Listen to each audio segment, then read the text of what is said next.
buenas noches, qué gusto saludarlos en este espacio de noticias del Poder Judicial de la Federación. Citlali Pérez y Auxiri Rostro en la interpretación en lengua de señas mexicana estamos listas para presentarle la información más importante de este martes 4 de junio de 2024. Bienvenidas, bienvenidos, comenzamos.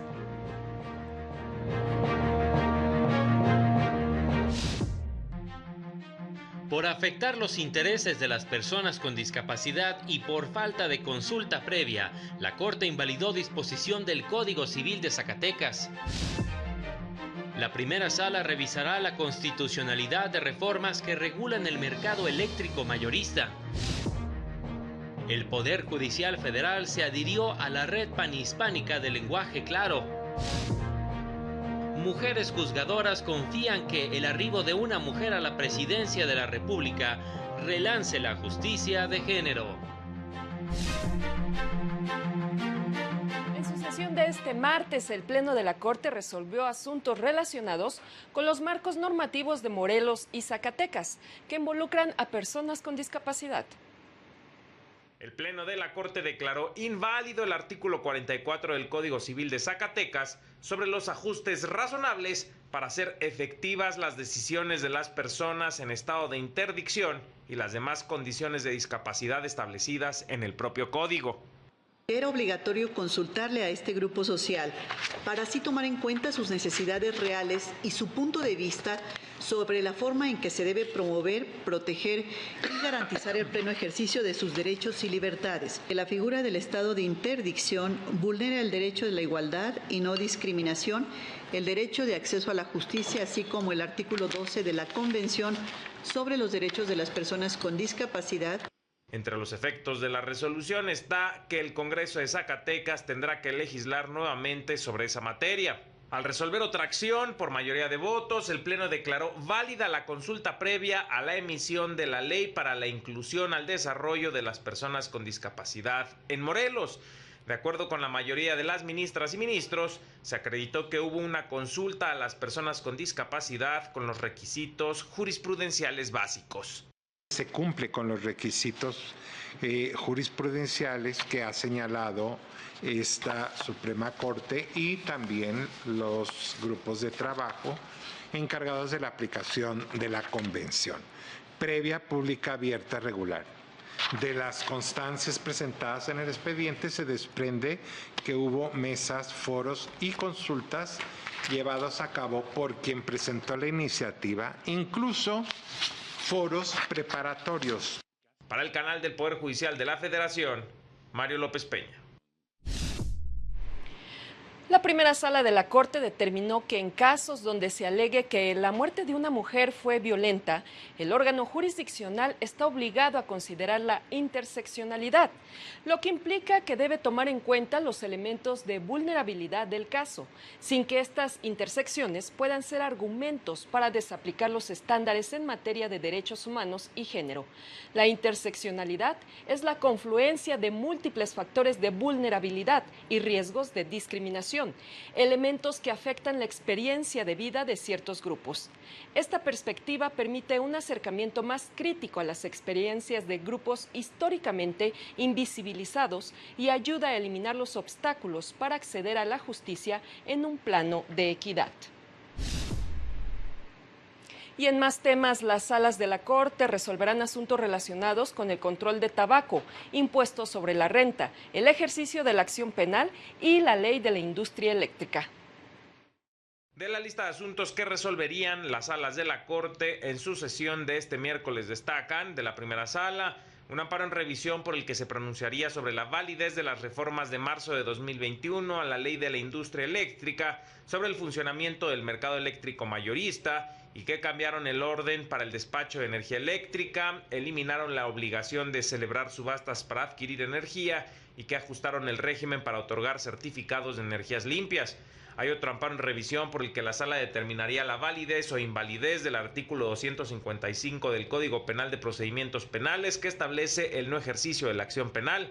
Está un amparo directo en revisión por el que podría resolver si es válida la agravante prevista en el artículo 126 del Código Penal de Chihuahua para el delito de homicidio si la víctima es menor de edad.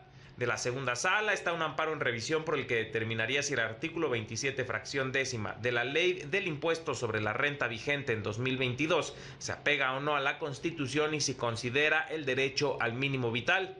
En otro asunto, la segunda sala se pronunciaría sobre la constitucionalidad de los artículos de la Ley General para el Control del Tabaco y su reglamento, relativos a la prohibición para consumir cualquier producto del tabaco y nicotina en los espacios 100% libres de humo y a las zonas exclusivas para fumar. Hay un amparo directo en revisión por el que resolvería sobre la constitucionalidad del artículo 111 de la Ley de Austeridad, Transparencia en Remuneraciones y Ejercicio de Recursos de la Ciudad de México, que elimina el seguro de separación individualizado. Para el canal del Poder Judicial de la Federación, Mario López Peña. Y en el marco del seminario permanente sobre el derecho a la seguridad social se explicó cómo deben actuar las personas juzgadoras en casos que involucran a adultos mayores. De acuerdo con criterios establecidos por la primera sala de la Corte, en contextos de vejez, las y los juzgadores tienen la obligación de identificar si las personas se encuentran en algún estado o situación de vulnerabilidad. Al dialogar sobre el derecho de acceso a la pensión, la jueza Almadelia del Valle, del Juzgado Cuarto de Distrito, en materia de trabajo en la Ciudad de México, indicó que si bien las leyes y los reglamentos estipulan las condiciones de acceso, la o el juzgador debe tomar en cuenta el contexto en el que se encuentra la persona. Para este tipo de casos me parece sumamente útil revisar la línea de criterios que ha tenido la Suprema Corte de Justicia de la Nación y en todos los casos ha sido consistente en que el derecho a las pensiones, específicamente cuando se trata de jubilación, retiro en edad avanzada, cesantía o vejez, de lo que se trata es de proteger a las personas que ya entraron en un estado de vulnerabilidad. En un seminario permanente organizado por el Centro de Estudios Constitucionales y las Casas de la Cultura Jurídica, mencionó que los jueces pueden determinar que el cobro de una pensión no se suspenda en lo que se resuelve el asunto. Nosotros podemos garantizar que mientras se realice el estudio completo de la situación, las personas puedan seguir disfrutando de su derecho.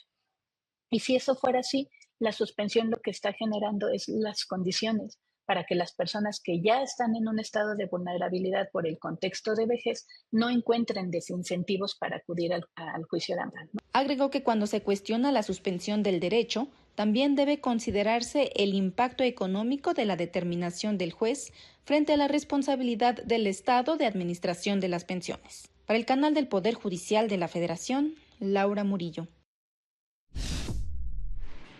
En entrevista exclusiva con el canal del Poder Judicial de la Federación, el juez de distrito Isaac Omar Labastida Terán habló del compromiso social que asume como impartidor de justicia y sobre la importancia de la carrera judicial.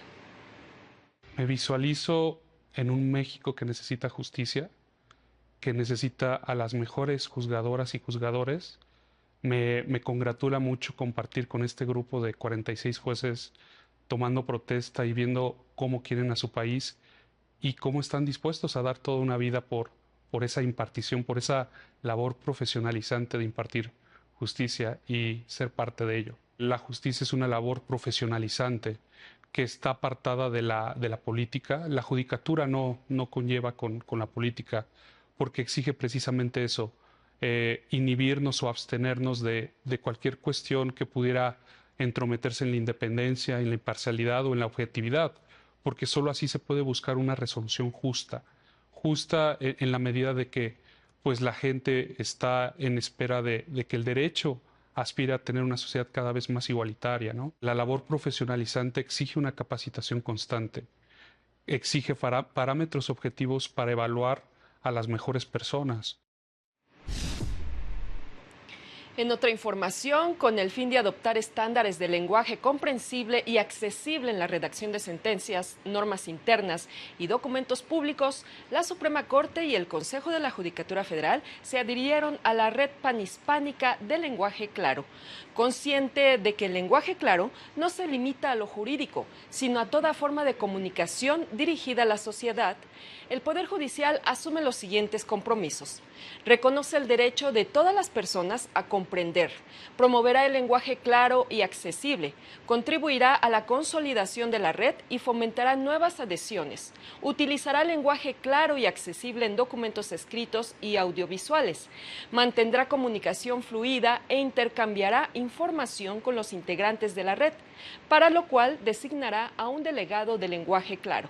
A esta red, que nació el 9 de junio de 2022, impulsada por la Real Academia Española, están afiliadas instituciones públicas y privadas de 23 países.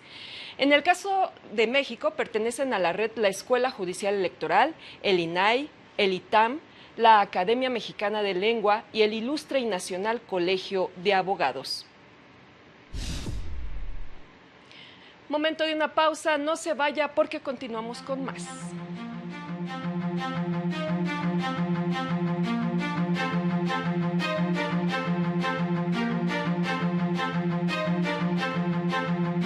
Al regresar, Otis agravó problemas de desplazamiento, violencia y desempleo en Guerrero.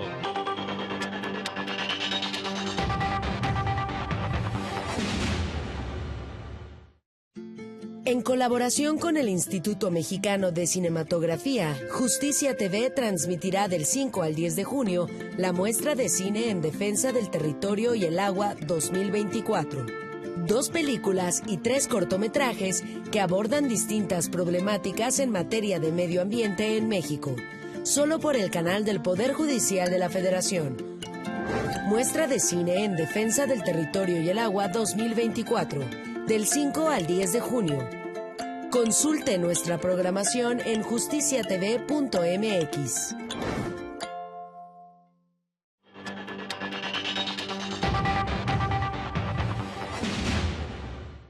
Ya estamos de regreso en el noticiario nocturno. Gracias por su preferencia.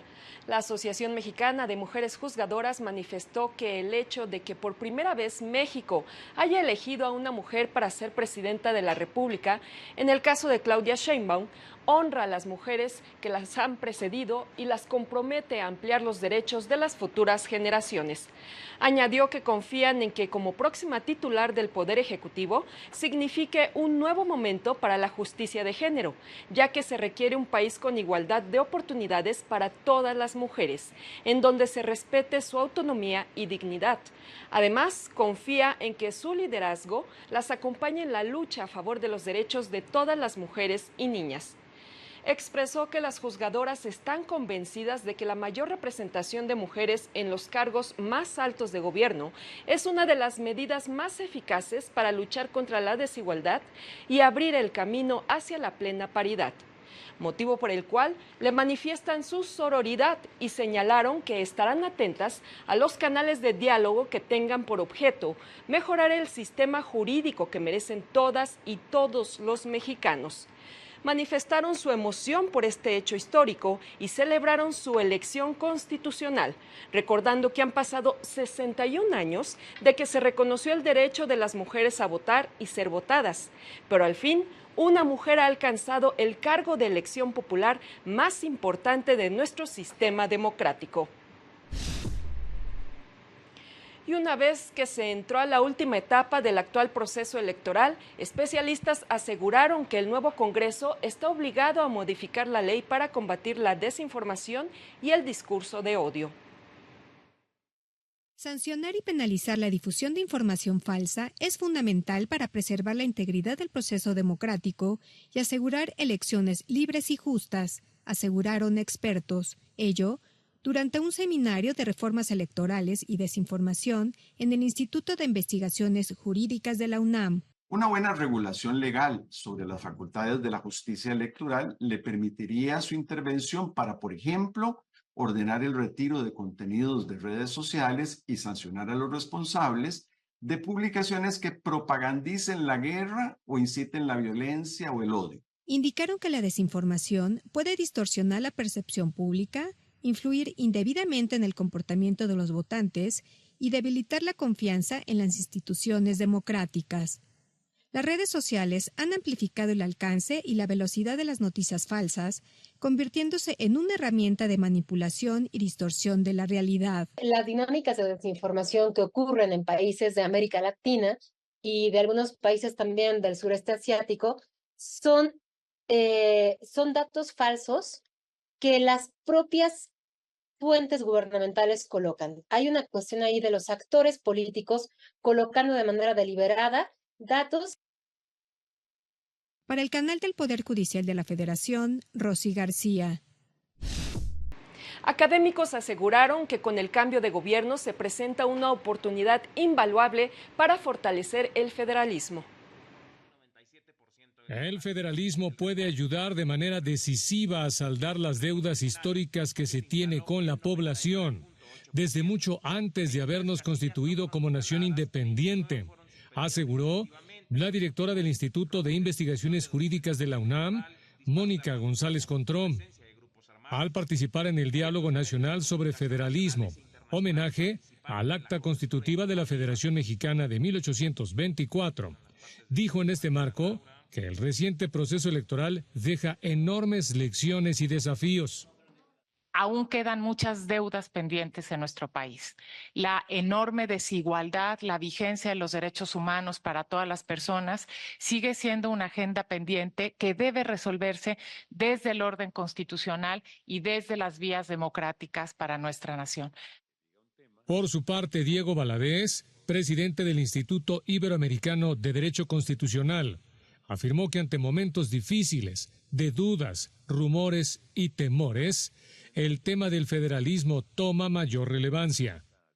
El tema federal, sin duda, se articula dentro de los grandes procesos del país, pero también forma parte de lo que el país en este momento está viviendo y de las opciones que presenta para el futuro inmediato, para el más cercano.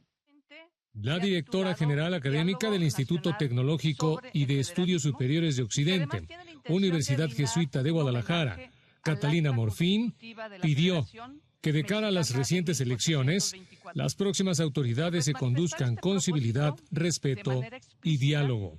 Para el canal del Poder Judicial de la Federación, Óscar González. Y a pesar de los avances en materia de paridad, ONU Mujeres estima que la igualdad de género en los niveles más altos de toma de decisiones llevará al menos 130 años. La representación política de las mujeres se logró a mediados del siglo XX, cuando después de varias luchas obtuvieron el derecho a votar y ser votadas. En México, esto ocurrió en 1953, pero especialistas han señalado que la incursión de las mujeres en la vida política ha tenido más avances en la última década en comparación con hace 50 años. Por lo tanto, la ONU ha calculado que será hasta el 2063 cuando en todo el mundo se tengan congresos paritarios y las mujeres junto con los hombres decidan el destino de sus países. Asimismo, de acuerdo con ONU Mujeres, la igualdad de género en las esferas más altas de decisión no se logrará por completo hasta dentro de 130 años, aunque se destaca que la mayoría de los países con congresos paritarios no son precisamente desarrollados, y la mitad de ellos pertenecen a América Latina y el Caribe, como lo son Cuba, Nicaragua y México. Para la politóloga Carla Valverde, la representación de las mujeres debe contar con una participación activa real, y no solo simbólica, para así tomar decisiones de gran impacto. Para el canal del Poder Judicial de la Federación, Fernanda Benavides. Y presidentes de poderes judiciales locales se pronunciaron a favor de promover una justicia más confiable y cercana a la sociedad. Los observatorios de calidad de las audiencias y resoluciones judiciales son fundamentales para garantizar la transparencia, rendición de cuentas y eficiencia de la impartición de justicia, indicó el magistrado presidente del Poder Judicial del Estado de México, Ricardo Sodi Cuellar. Lo anterior, en un seminario de resoluciones judiciales organizado por México Evalúa. Ubicarnos en una realidad de un país que no tiene suficientes recursos para invertir en justicia, lamentablemente, y el panorama que se avisora es que tampoco va a haber más, al contrario, una etapa probablemente de restricciones y de limitaciones. Aseguró que se debe promover una administración de justicia más justa y confiable, involucrar a la ciudadanía y fortalecer la confianza pública en las instituciones judiciales. y casos difíciles de feminicidio, homicidio, extorsión, casos muy delicados, quedan impunes, o secuestros quedan impunes porque las víctimas no vuelven a juicio, porque se ordenan reposiciones por cuestiones, en mi personal punto de vista, baladíes, poco sustentables e ilógicas. Sí estamos empezando con lo que son las audiencias concentradas en la ciudad de Tijuana, donde ahora sí que el narcomenudeo es nuestra principal causa. Tenemos cerca del 42-44% de asuntos judicializados. Para el canal del Poder Judicial de la Federación, Rosy García. Y en otras noticias, de acuerdo con la organización Artículo 19, el huracán Otis no solo dejó pérdida de vidas humanas y desaparecidos, también agudizó problemas de desplazamiento, violencia y desempleo en el estado de Guerrero. El huracán Otis provocó, según cifras oficiales, 52 muertos y entre 30 y 2,000 desaparecidos. Pese a la lamentable pérdida de vidas, el mayor impacto de este desastre natural recayó en el aspecto social. Tras 7 meses del paso del huracán categoría 5, que afectó gravemente 6 municipios, la organización Artículo 19 dio a conocer el informe El desastre de Otis. El fenómeno meteorológico agravó otros problemas sociales que ya existían en Guerrero, como la violencia, el desplazamiento, la falta de servicios básicos y el desempleo. Los fenómenos de esta naturaleza que se convierten en desastres naturales por las acciones y omisiones de los seres humanos, no son desastres per se, tienen impactos diferenciados en la vida de las personas. Profundiza las desigualdades estructurales y además las pone en evidencia, y profundiza también la situación de falta efectiva en el ejercicio de derechos. La población y autoridades, afirmaron especialistas, apuestan a que este fenómeno no se vuelva a repetir en años y no están elaborando políticas de prevención. De hecho, la respuesta tras el paso del huracán fue reactiva. Exigieron garantizar el derecho a la información en el contexto de los desastres naturales, pues esto permitirá la elaboración de políticas públicas de prevención.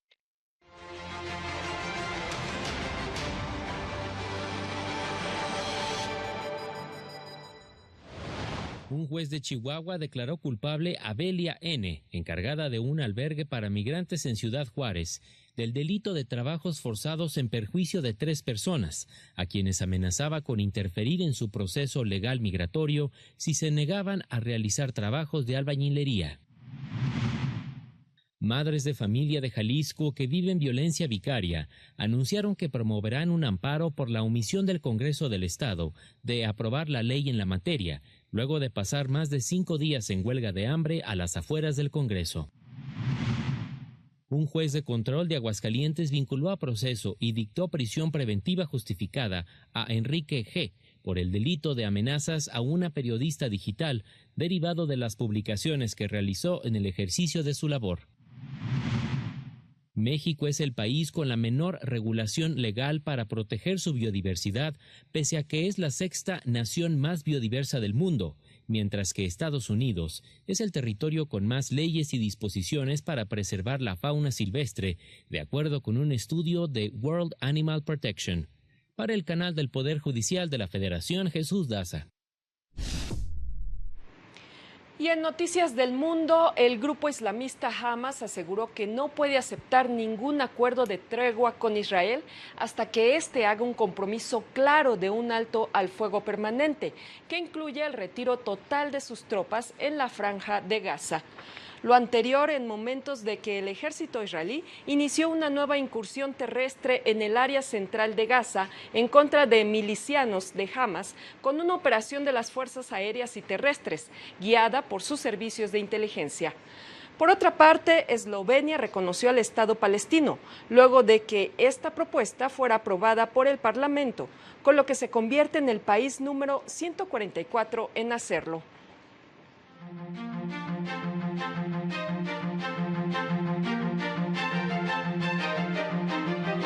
La Fiscalía chilena ordenó prisión preventiva para Daniel Jadue, alcalde del municipio de Recoleta en Santiago, acusándolo por delitos de cohecho, fraude fiscal y estafa.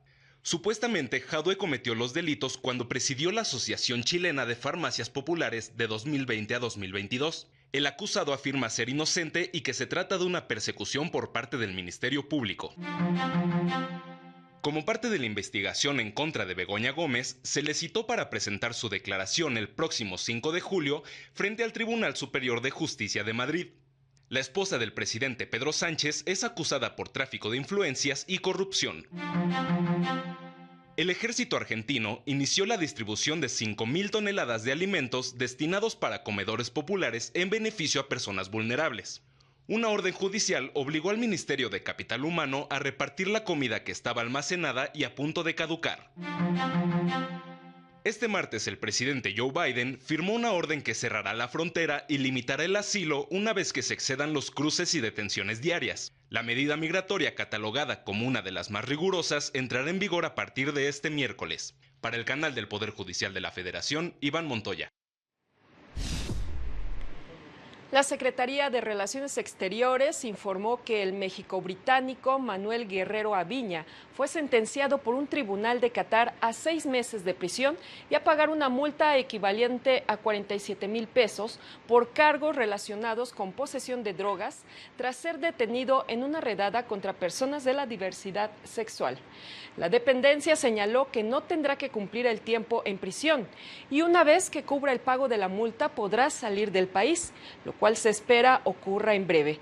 En la audiencia que tuvo lugar este martes, Manuel Guerrero estuvo acompañado por su madre y personal diplomático de México y Reino Unido, que continuará otorgando asistencia y protección consular para garantizar su bienestar. Y en otros temas, la tesorera de la Federación descartó que el cambio de administración esté acompañado de una profunda reforma en materia fiscal. No se tiene contemplada una reforma fiscal para la próxima administración, a pesar de que sí se requiere de una captación mayor de recursos económicos, aseguró Elvira Concheiro, tesorera de la Federación.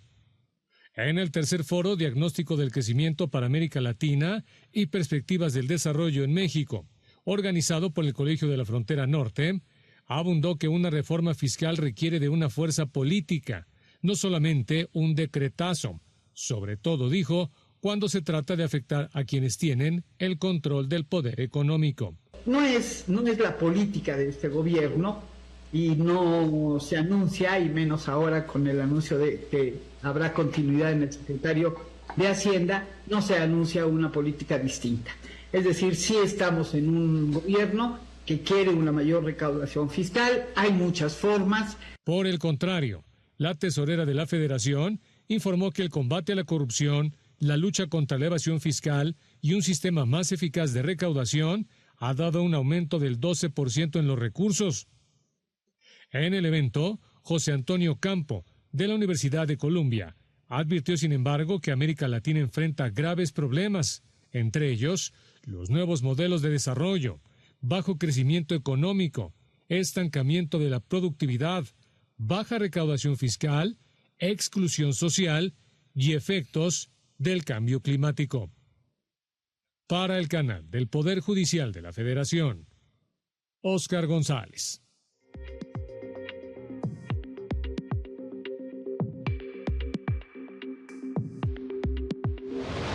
El tipo de cambio se ubicó en 17 pesos con 86 centavos por dólar, de acuerdo con información del Banco de México. De cara al 2025 se pretende reducir el déficit fiscal, garantizar la autonomía del Banco de México, estrechar colaboración con Pemex y actualizar la comunicación con inversionistas y agencias calificadoras, dijo el secretario de Hacienda, Rogelio Ramírez de la O, en un mensaje a inversionistas en el que anuncia que se mantendrá como titular de Hacienda en el gobierno de Claudia Sheinbaum. En el primer trimestre del año, la inversión fija bruta creció 9.8% anual, impulsada principalmente por el sector construcción, con 13.6%, y maquinaria y equipo, con 5.9%. La inversión privada aumentó 9.8% interanual y la pública el 9.5%. El valor de las exportaciones de América Latina aumentó 1.3% interanual en el primer trimestre del año, tras cerrar el 2023 a la baja, impulsada por el incremento de envíos de Sudamérica a pesar de la caída de los precios de productos básicos. En México, las exportaciones se desaceleraron de 2.6 en 2023 a 1.7% en 2024 y la expansión fue impulsada únicamente por los precios, informó el Banco Interamericano de Desarrollo. Para el canal del Poder Judicial de la Federación, Lilian Moreno. Gracias a Lilian por la información. De esta manera concluye este espacio de noticias. Soy Citlali Pérez. Lo invito a mantenerse en la señal del canal del Poder Judicial de la Federación. Este miércoles siga las sesiones de la primera y segunda salas de la Corte. Gracias por su atención. Que tenga una excelente noche. Hasta mañana.